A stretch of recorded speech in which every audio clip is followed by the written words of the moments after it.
प्रिय विद्यार्थियों, हम वर्तमान समय में संस्कृत गद्य भारती के प्रथम पाठ कवि कुलगुरु कालिदास के गद्यांश का हिंदी में अनुवाद देख रहे हैं। पिछले पीरियड में हमने इसके प्रथम पैराग्राफ का हिंदी में अनुवाद देखा था। अब हम इसके द्वितीय पैराग्राफ का हिंदी में अनुवाद देखेंगे।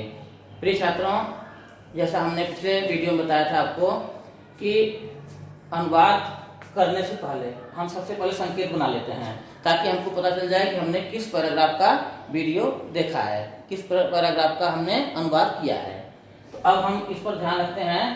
इसका पहले का एक शब्द ले लेंगे उस पैराग्राफ का, और उस पैराग्राफ के लास्ट का एक शब्द ले लेंगे। यह हमारा एक पैराग्राफ का संकेत बन गया कि हमने इसी पैराग्राफ का हिंदी में अनुवाद शुरू किया है।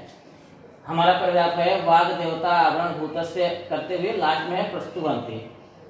इतना हम लिख लेंगे। अब हम इस पैराग्राफ का संदर्भ लिखेंगे। प्रिय विद्यार्थियों, संदर्भ पूरे पाठ का एक ही होगा। इसमें जितने पैराग्राफ हैं सबके संदर्भ एक जैसे लिखने हैं, इसलिए संदर्भ को आप पहले पैराग्राफ से ले लेना। अब आता है प्रसंग। प्रसंग में इस प्रसंग में भी कालिदास के जीवन चरित्र का वर्णन है, इसलिए इसको हम इसी रूप में देखेंगे। अब हम आते हैं अपने पैराग्राफ के हिंदी अनुवाद में। वाग देवता वरणभूतस्य प्रतियशः कालिदासस्य जन्म कस्मिन् प्रदेशे काले कुले च अभवत् किंचासीत् तज्जन्मवृत्तम् इति सर्वम् अधुनापि विवादकोटि नातिक्रमति। वाग देवता आवरणभूतस्य, वाग देवता यानी संस्कृत सरस्वती, सरस्वती के आभूषण स्वरूप। आप जानते हैं कवि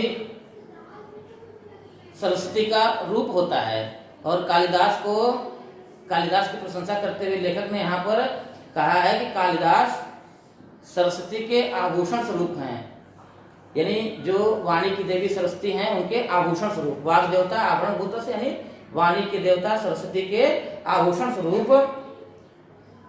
प्रसिद्ध यश, प्रसिद्ध माने प्रसिद्ध, यश माने कीर्ति। प्रसिद्ध यश यानी प्रसिद्ध कीर्ति वाले कालिदास से जन्म, कालिदास का जन्म, ये सारी चीजें क्या थी, इनकी विशेषण थी। कालिदास का जन्म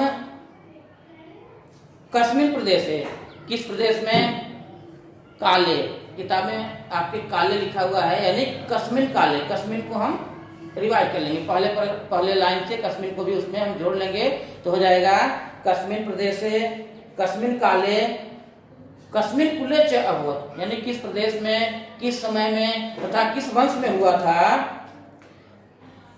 किंचासीत तज्जीवन वृत्तम, उनके जीवन का क्या वृत्तांत था। इत सर्वम अधुना विवाद कोटि नातिक्रमति, यह सब आज भी एक विवाद का विषय है, विवाद से ऊपर नहीं निकल पाया है। जितने विद्वान हैं उतने ही मत इसमें सामने निकल के आ जाते हैं।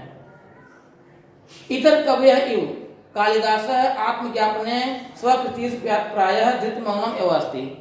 दूसरे कवियों की भांति कालिदास भी अपनी रचनाओं में अपने संबंध में कुछ भी नहीं बताया है, प्रायः मौन ही धारण किया हुआ है। धृत मौन यानी मौन धारण किया हुआ है। अन्य कवयः तत्र संकीर्तन मात्राद एव स्वकीयं वाचम धन्याम मत्वा मौनम आलम्बते।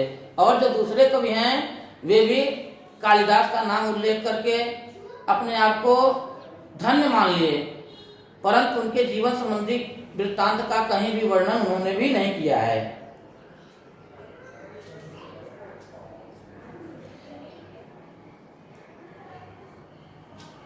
तथापि अंतर्बहिर् साक्ष्यम अनुसृत्य समीक्षकाः कवि परिचयम यावश्यक्यम प्रस्तुतवन्ति। तथा माने फिर भी कवियों ने, समीक्षकों ने कुछ अंतर साक्ष्य तथा कुछ बहिर्साक्ष्य। अंतर साक्ष्य क्या होता है, जो उनकी रचनाओं में कुछ घटनाओं का उल्लेख किया गया होता है, तथा बहिर्साक्ष्य क्या होता है, जो अन्य कवियों की रचनाओं में या अन्य लेखकों की रचनाओं में उल्लेख होता है, उसे बोलते हैं बहिर्साक्ष्य।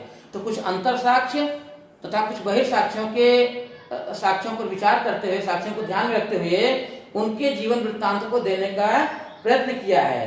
यावश्यक मतलब यथाशक्ति, अपनी शक्ति के अनुरूप उसको प्रस्तुत करने का प्रयत्न किया है। इस प्रकार से विद्यार्थियों यह द्वितीय पैराग्राफ का अनुवाद यहाँ संपन्न होता है। आप लोग अपनी उत्तर पुस्तिका से अपनी पाठ्य पुस्तक में नोटबुक में उतार लिए होंगे, अपनी पाठ्य पुस्तक से अपनी नोटबुक में उतार लिए होंगे और आज हमने जो बताया इसको एक बार सुन करके उसको समझने का प्रयत्न कीजिए। बहुत बहुत धन्यवाद। इसका अगला पैराग्राफ हम अगले वीडियो में लेके आएंगे। तब तक के लिए स्वस्थ रहिए, सुरक्षित रहिए।